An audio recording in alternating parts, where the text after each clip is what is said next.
It wasn't something I should have witnessed, I guess. I was simply trying to find the repairman's number.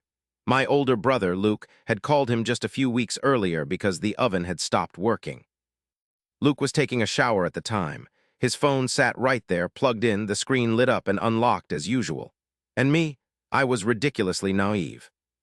Way too trusting, honestly, so I went into his contacts.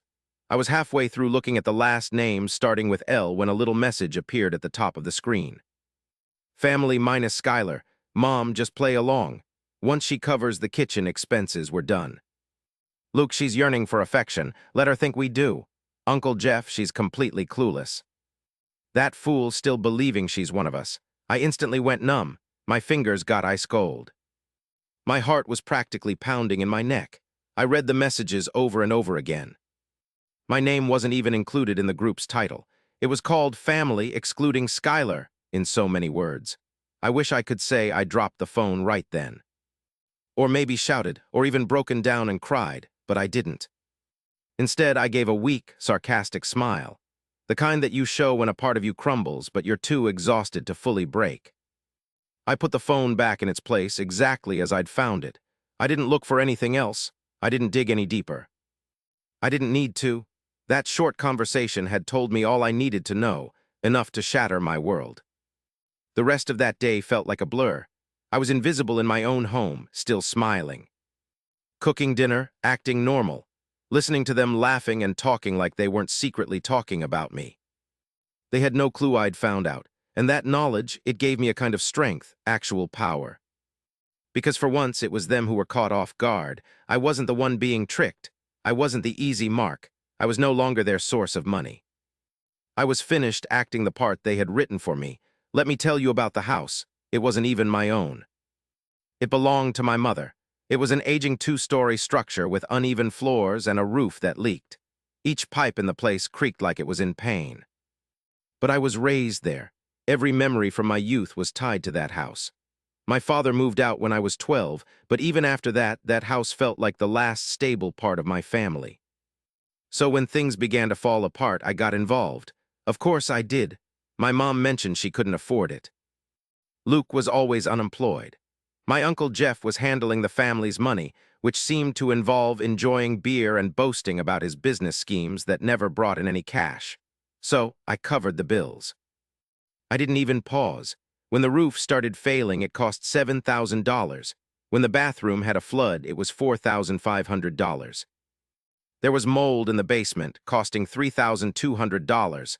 I kept giving money until it was difficult, and they knew it. They knew exactly what to say to tug at my heart. The "we're family" line, the "you're our only salvation" ploy. Even the guilt trip. "You've always been the strong one, Sky," and I believed it. More than that, I wanted to believe it, because who wants to admit that their own family is just taking advantage of them? That night, I stayed in bed, unable to sleep, reliving everything. Every insincere smile. It's not true, she had no idea. I, on the other hand, suspected every last thing by that point. It's beyond any sense of disloyalty, you know. The worst part was realizing they didn't believe I was intelligent enough to figure it out. That was what stung. The things they said about me in that chat, I can't even describe it. It wasn't just malicious. It was like they thought I wasn't even worth considering. They didn't even worry about me finding out. In their eyes, I was just some pathetic, solitary girl craving the smallest bits of affection. I was the fool who'd keep giving and giving until I had absolutely nothing to give. And maybe I was that person, at one time, but that version of myself ended the instant I read those messages. The very next morning, I got up before everyone. I was up even earlier than usual. I brewed some coffee. I set the table, I prepared breakfast. Eggs were on the menu. Toast too, and hash browns, their favorites. And I smiled, because this wasn't about some type of argument. No, it wasn't. This was a full-blown conflict, and I was finished with being the instrument they used.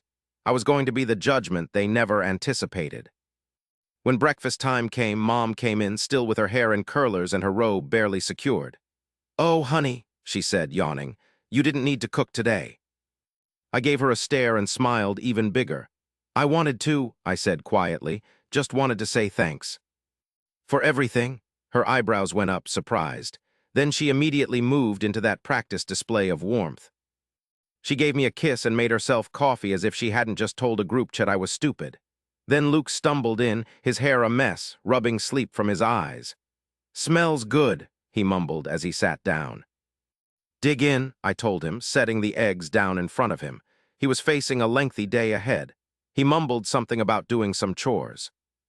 Uncle Jeff arrived last, giving me a friendly pat on the shoulder, even though he had made fun of me just a couple of days before.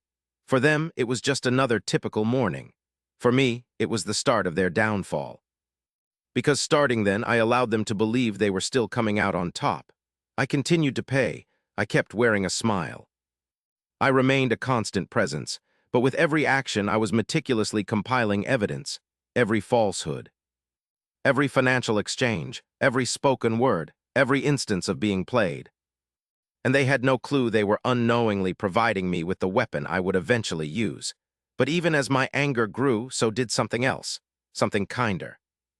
More tender, since not everyone in the world was like those people, and I wouldn't permit their deception to extinguish the goodness within me. That evening I drove across the city, silently. Nobody noticed I was missing. I made a stop at a small, dilapidated house I'd noticed on my daily commute, run down but still occupied. A woman named Marla and her 3 children lived there. She had lost her job a month ago. I had heard about her situation through a mutual acquaintance. I knocked on her door. I introduced myself.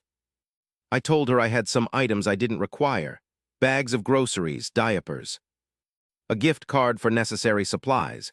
She burst into tears when I gave it to her, and as I watched her hold her child on the porch, tears streaming down her face. All I could think was, this is the kind of feeling family should inspire. You give, you defend. You don't keep track, you don't exploit, you don't fake affection to take advantage of someone. I won't let them diminish me when I'm feeling down. My own family wouldn't get to take that part of me away. They weren't worthy of it. Someone else would be, though. I got back home after midnight. The house was dim, quiet.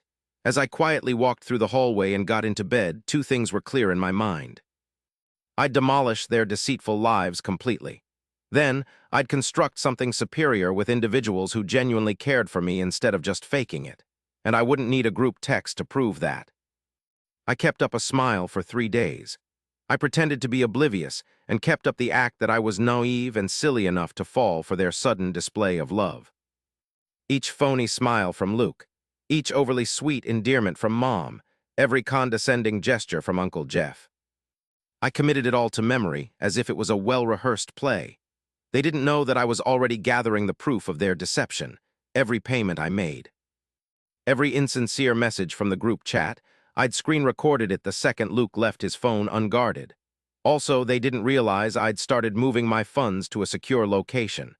"Sky, we've been discussing something," Mom said casually that afternoon, stirring her tea. "It might be time for the kitchen, right? You already paid for the plumbing and Luke found this flooring place real cheap, right, Luke?" I peered over the edge of my mug. Luke looked up from his sandwich and enthusiastically agreed. "Yep, I already spoke with the guy. He'll be starting on Monday, provided we pay the deposit by the end of this week." That familiar, fake smile, the one I had been practicing, crept onto my face. "What's the deposit going to be?" "Just $2,000, Luke answered. "But the remainder of the work? I'll take care of it." I chimed in gently, feigning a concern for my finances. "It's a significant financial burden, but if it assists the family, I'll find a way." Mom reached across and took hold of my hand, giving it a squeeze, as if she hadn't betrayed me so recently. "You're our rock, sweetheart," she said. I returned the squeeze. If only she knew how tough I truly was becoming. That evening, while they were asleep, I pulled out my laptop and made the phone call. I wouldn't transfer any more money into the shared account. I canceled the flooring deposit. Luke hadn't realized the credit card was still under my name, and I told them the card had been stolen. It stopped the payment. I wasn't going to allow them to manipulate me again using guilt or tears. Nevertheless, I wasn't leaving entirely. No way. I had a superior idea in mind, because here's the secret they didn't know. I'd been secretly crafting an exit strategy for months before all this. I had aspirations. Modest ones, like working on my art business full-time, getting my own art studio, maybe finding a place where I wasn't viewed as a bottomless source of money. However, dreams wither when you consistently give your all to people who treat you like a cash machine. Right now? Now I was transforming those aspirations into a means of defense. The following morning, I met up with Jenna for coffee. It had been ages since we last spoke. She was my closest friend when we were kids. As life got more complex, our paths drifted apart.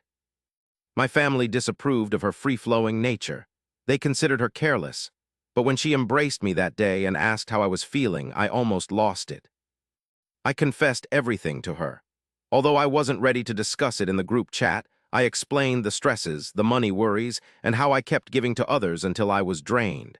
And Jenna didn't give me any pointers. She didn't tell me, well, they're still your family. She simply gazed at me and stated, then it's time to stop sacrificing yourself for individuals who won't even offer you support.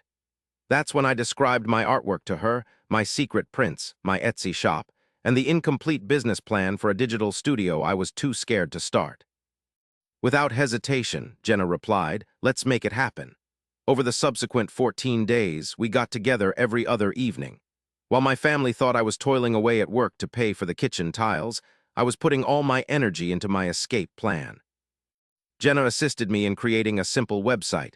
I put up my artwork there. It was clean, powerful, and genuine. And to my surprise, people really liked it. I earned more money during those 2 weeks than I'd made in the preceding quarter. People purchased prints, requested portraits, and wrote messages telling me my artwork resonated with them. It was both therapeutic and crushing to discover that people I didn't even know saw my worth more than my own family ever had. But it made me realize I wasn't the one at fault. Back at home, they were still putting on a show. Sky the contractor is saying he's waiting for your money, Luke mentioned one evening without a care in the world. Oh, I replied, yeah, I've been a little short this week. Could I have a little more time? Mom looked upset. I know, I responded, even though I felt horrible. I've just had some setbacks, I offered a pleasant smile. You trust me, don't you? They all agreed. Of course they did. They were still under the impression that I was playing along with their games. However, what I was truly doing was setting a trap, allowing them to dig their own graves. Every lie they told, every unwarranted demand, every insincere word of praise. I was keeping records of everything. I was getting ready to completely sever ties with them. And then, out of the blue, something happened that I didn't see coming. The contractor that they hired called me.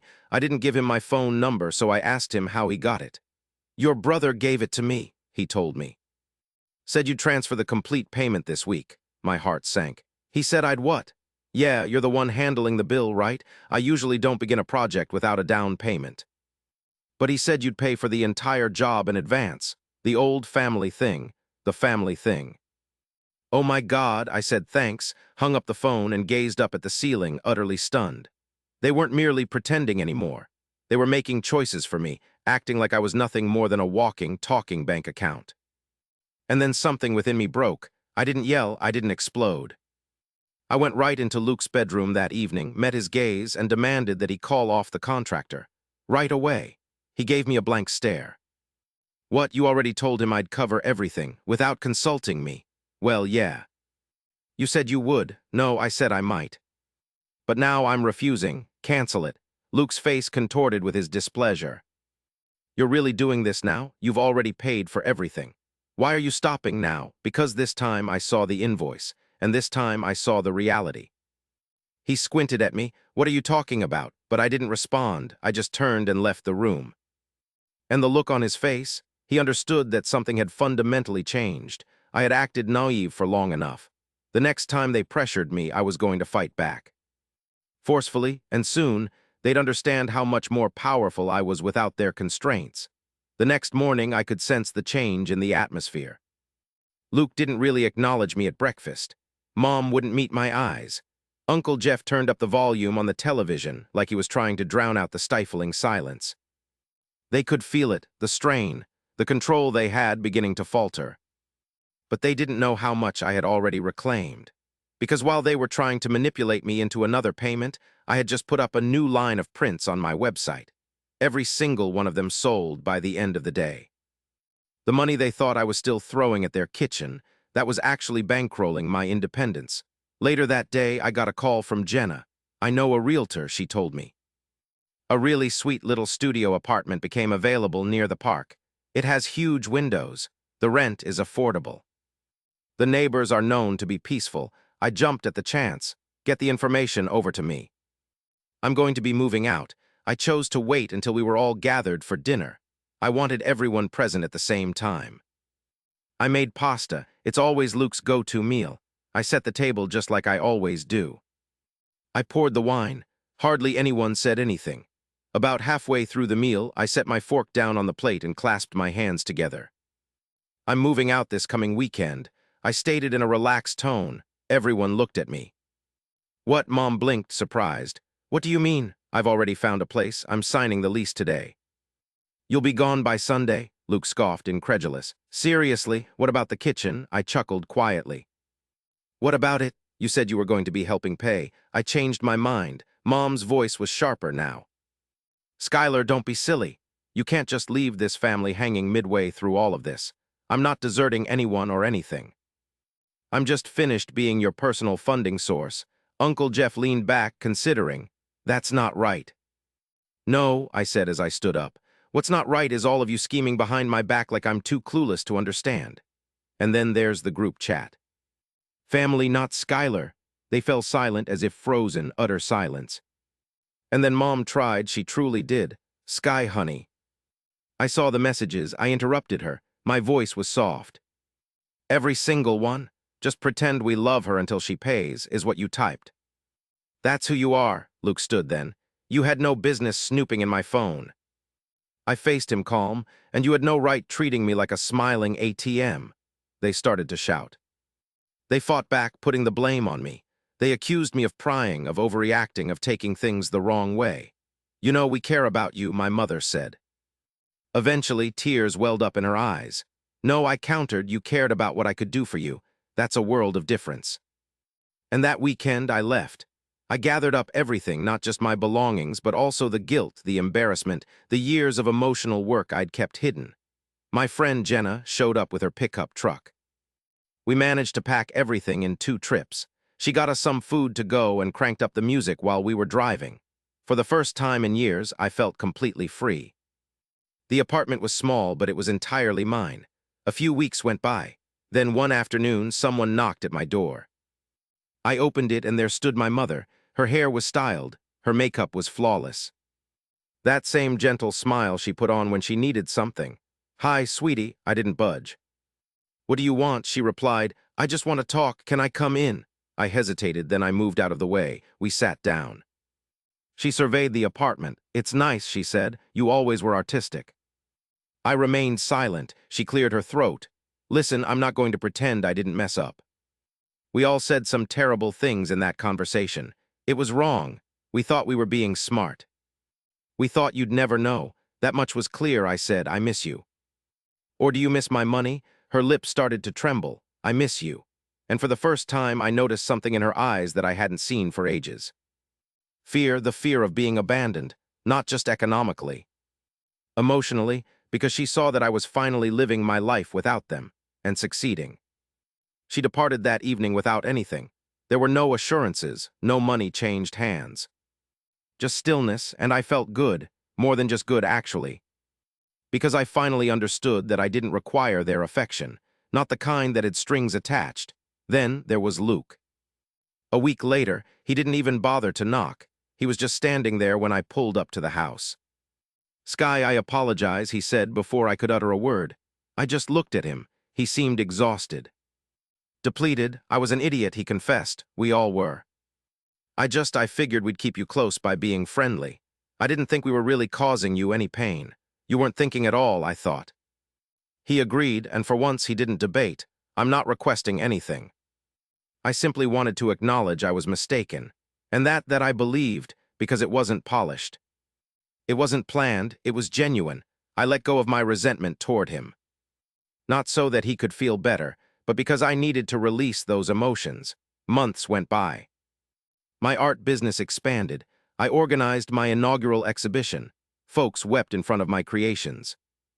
Not because they were flawless, but because they were truthful. I began offering online classes. Then I joined with a charity to lead art therapy sessions for people who had experienced trauma. Goodness didn't abandon me. I decided to bring it along. But this time I offered it to individuals who merited it. As for my family, we're civil now. Mom sends a message every once in a while. Luke comes over occasionally. We're getting better little by little, on my timetable. Uncle Jeff, I haven't seen him since, and I'm okay with that.